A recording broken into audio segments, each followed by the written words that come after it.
United States Army. I was an officer in the Green Berets, and I was the executive officer of an A detachment in Pleiku, Vietnam. And I did so many things. Fortunately, I don't think I ever hurt anybody. I pray for that a lot. But at the time, I had different intentions. And I did things that required a great deal of courage, like parachuting at night or with equipment, and going on top secret patrols in places that our government was swearing that I wasn't doing these things, like Laos and Cambodia.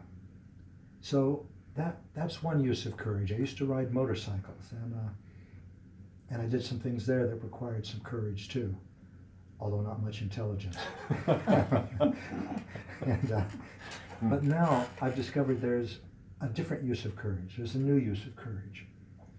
And in my experience, it takes more courage for me to stop a power struggle, say with Linda, than anything else I've ever done.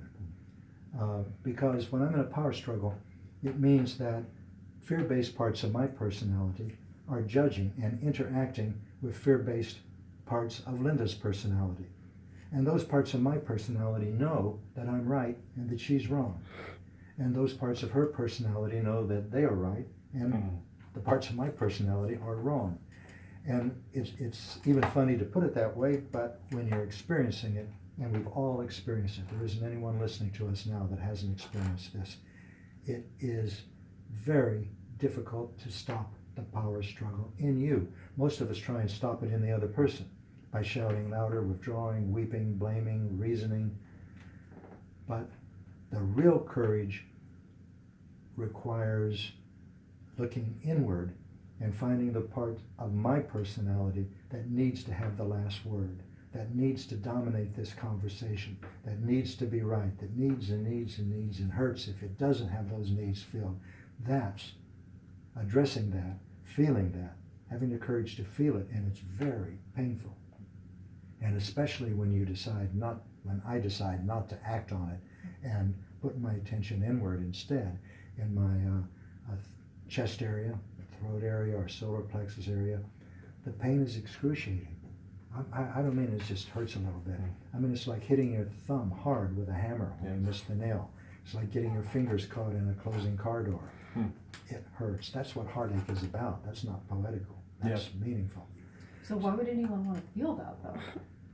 That's the question, isn't it? Why would anyone want to feel that? That is the question. And the answer is you don't need to. You don't need to do any of this. That's what we said at the top. This is a mana'o.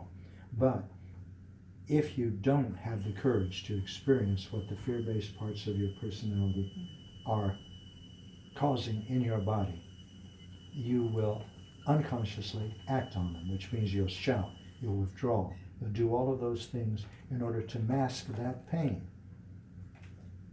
And in doing that, in trying to change the world so that you'll feel better, sometimes you can, sometimes you can't, but the part of your personality that's hurting is not caused by the outside world. It's an inner dynamic. Your emotions come from inside you. And until you find the source of those emotions and change them, they will return. That means someone else will push the same button again. And probably a lot of people will. And this will continue until you die. And every time you act on a frightened part of your personality, you create painful consequences for yourself. In the East, this is called karma.